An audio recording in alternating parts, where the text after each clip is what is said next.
చేస్తేనే ఈ దేశం ప్రపంచంలో గొప్పదవుతుంది. కాబట్టి మనందరము ఆ సందేశాన్ని తీసుకోవాలి.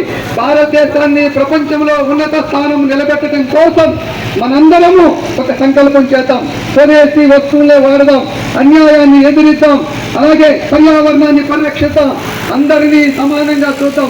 కులముతో సంబంధం లేకుండా, భాషతో సంబంధం లేకుండా, హోదాతో సంబంధం లేకుండా అందరినీ హక్కున చేర్చుకునే నిజమైన హిందువులాగా మనందరము జీవితం.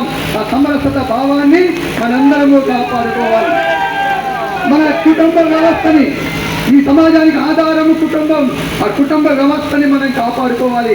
ఆ కుటుంబ వ్యవస్థని కాపాడుకునే క్రమంలోనే స్వదేశీ అనే భావాన్ని ప్రతి చోట ఉపయోగించాలి. ఆ విధంగా మనం ఈ సందేశాన్ని తీసుకుంటే, నిజంగా దాన్ని ఆచరిస్తే ఈరోజు ఈ ర్యాలీ ఏదైతే ఉందో అది నిజమైనటువంటి విజయాన్ని సాధించే అవకాశం ఉంది. ఆ హనుమంతుడు మనందరికీ ఆ శక్తిని, ఆయురోగ్యాన్ని ఇవ్వాలి, ఆశీస్సులు ఇవ్వాలి. మన ఆరోగ్యము, మన ఆశీస్సులు ఇవన్నీ కూడా భారతదేశం ప్రపంచంలో గొప్పది కావాలి.